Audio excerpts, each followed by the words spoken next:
ఇప్పుడు మల్కాజ్గిరిలో ఎవరు గెలుస్తారు అనుకుంటారు? ఈటల రాజేందర్ గారు గెలుస్తున్నారు. భారతీయ జనతా పార్టీ అభ్యర్థి ఈటల రాజేందర్ గారు ముందు వరుసలో అగ్రభాగంలో వారే ఉన్నారు కాబట్టి ఉద్యమకారుడుగా ఒక కరోనా టైంలో ఒక మంత్రిగా ఒక ఆరోగ్య శాఖ మంత్రిగా వారు ముందు వరుసలో పనిచేసారు. అప్పుడు ఎవరికైతే కరోనా పేషెంట్లు ఉన్నారో లేకపోతే అణగారిన వర్గాలైనటువంటి పేద ప్రజల కోసం ఆయన ముందు వరుసలో ఆయన బాగా పనిచేశారు కాబట్టి ఈటల రాజేందర్ గారు గెలుస్తున్నారు. రేపటి రోజున కేంద్ర మంత్రి అవుతున్నారు.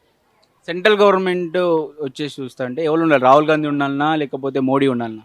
సబ్కా సాత్ సబ్కా వికాస్ సబ్కా విశ్వాస్ సబ్కా ప్రయాస్ అనే ఒక నినాదంతో నరేంద్ర మోదీజీ ఒక 10 సంవత్సరాలైనటువంటి ఒక 10 సంవత్సరాలు నడిపించినటువంటి ప్రభుత్వం నడిపించిన నరేంద్ర మోదీజీ ఈసారి మాత్రం మళ్ళోసారి మూడోసారి ప్రధానమంత్రి అవుతారు. వారు ఈసారి మూడోసారి ప్రధానమంత్రి అయి కేంద్ర ప్రభుత్వాన్ని ఏర్పాటు చేసి ఒక 1000 సంవత్సరాల కళని మనని నిజం చేయబోతున్నారు. ఈ మనకు రాబోయే శ్రీకృష్ణ జన్మభూమి మథురలో ఉన్నటువంటి శ్రీకృష్ణ జన్మభూమి అది కూడా కట్టాలంటే మోదీజీ ఉంటేనే సాధ్యమవుతుంది. ఇక్కడ ఈటల గెలుపుకు ఎంతవరకు ఛాన్సెస్ ఉన్నాయి? అందరూ ఈటల అనడానికి కారణం ఏంది?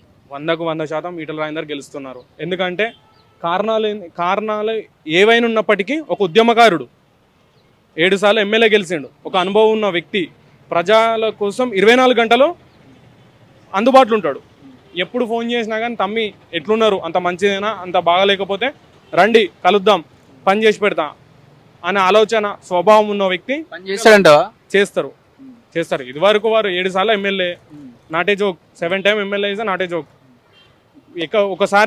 ఒకసారి గెలిచి రెండోసారి ఓడిపోతున్నాయి, కానీ 7 సార్లు గెలిచిరంటే అర్థం చేసుకోవాలి.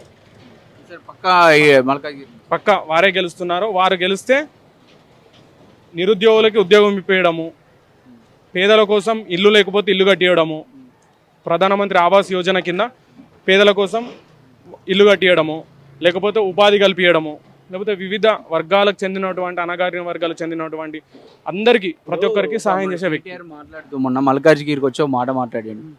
ఈ జై శ్రీరామ్ అంటే మన కడుపు నింపదు అని చెప్పేసి మాట్లాడడం జరిగింది. మీరేమంటారు? అది పాలిటిక్స్ అనేది రాజకీయం అంటే మనం ఇప్పుడు దైవభక్తి కోసము పాలిటిక్స్ని వాడుకోవడం కరెక్ట్ కాదు, పాలిటిక్స్ కోసం దైవభక్తిని వాడుకోవడం కరెక్ట్ కాదు. సో నేనేమంటున్నా అంటే జై శ్రీరామ్ అనేది ఒక నినాదం కాదు. జై శ్రీరామ్ అంటే ఒక ఆత్మవిశ్వాసం, జై శ్రీరామ్ అంటే ఒక బలం, జై శ్రీరామ్ అంటే హిందూ ధర్మాని కోసం పనిచేసే ఒక నినాదం, హిందూ స్వశక్తి జై శ్రీరామ్ అంటే. ఆ జై శ్రీరామ్ అని ఇవాళ అదొక కోట్ని మనము ఇవాళ అంటే ఒక దేవుణ్ణి మనం కించపరిచినట్టే. కేటీఆర్ గారు ఆ మాటను వెనుక తీసుకోవాలని మనసారా కోరుకుంటున్నాం. వారి మీద నేనేం విమర్శ చేయదలుచుకోలేదు, ఎందుకంటే వారి పెద్ద కేసీఆర్ పోయి కరీంనగర్ పోయి హిందుగాళ్ళు బొందుగాళ్ళు అన్నాడు. ఇప్పుడు ఈయన వచ్చేసి ఇప్పుడు జై శ్రీరామ్ ఇప్పుడు మళ్ళీ ఇంకోటి బీజేపీ ఒక నిదానం కూడా ఇచ్చిండు. ఏమని రాముని మొక్కడే బీజేపీని తొక్కుడే అంటాడు. ఏమంటారు మీరు? సో రాముని మొక్కని మనకు ఇదివరకు ప్రైమ్ ఎగ్జాంపుల్ మన కరీంనగర్లో హిందువులు బొందుగాలు అని కేసీఆర్ మాట్లాడిండు. అక్కడ హిందువులు బొందువులు అని కూడా వారే మాట్లాడారు. సో పార్లమెంట్ ఎలక్షన్స్లో బండి సంజయ్ గారు 1,00,000 మెజార్టీతోని గెలిచారు. గుణపాఠం అనేది ప్రజలు తప్పకుండా చెప్తారు. ఇప్పుడు అదే ఇతర వర్గాలకు చెందినటువంటి ఇతర మతాలకు చెందినటువంటి వ్యక్తులని అట్లా అంటారా?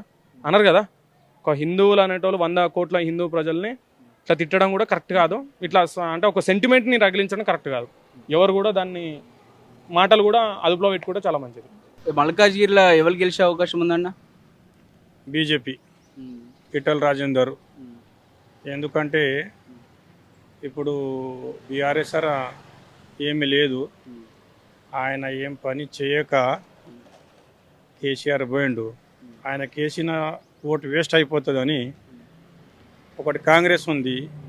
కాంగ్రెస్ ఇచ్చిన హామీలు కొన్ని చేయలేదు, పబ్లిక్ జనాల మనసులో ఉంది. ఇది స్టేట్ మాట. ఇప్పుడు సెంటర్ది మోడీ అన్ని విధంగా హిందూ సమాజం, హిందూ సనాతన్కు చేయింది పని చేసి చూపించిండు. ఎందుకంటే రామ జన్మభూమి, రామ్ విరాజమాను, రామ్ అయోధ్యది, అది పవిత్ర స్థలము రాముడిది. కాబట్టి ఓళ్ళు చేయలేదు. 500 years పని ఓళ్ళు చేయలేకుండ్రి, అది చేసి చూపించిండు. 370 తీసిండు, కాశ్మీర్ ముద్దా తీసిండు, కాశీకి బాగా చేసిండు.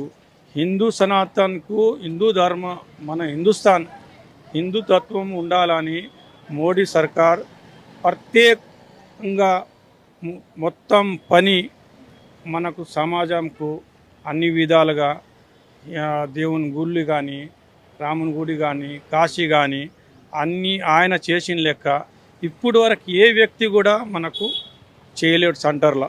ఎన్నో ప్రధానమంత్రి అయ్యారు, మోడీ లెక్క ఆ మనిషి ఇటువంటి మనిషి ఇప్పటి వరకు లేడు అని ప్రత్యేక సమాజంలో మోడీ సెంటర్కు ఉండాలి, పిఎం ఉంటేనే మన భారతదేశం కాపాడుతుంది, మంచిగా ఉంటుంది అని అందరి మనసులో ఉంది. అదేవిధంగా ప్రతి వ్యక్తి బీజేపీకి వేసి మళ్ళీ బీజేపీకి సెంటర్కు ఫుల్ మెజారిటీతోని 400 పార్ చేసేటోళ్ళు ఉన్నారు. ఈటల పక్క గెలుస్తారంటారు మల్కాజ్గిరిలో? తప్పకుండా మనిషి ఆయన ఈటల రాజేందర్ బీజేపీకి ఒక సీనియర్ నాయకుడు కాబట్టి చాలా ఉన్నారు పార్టీలు.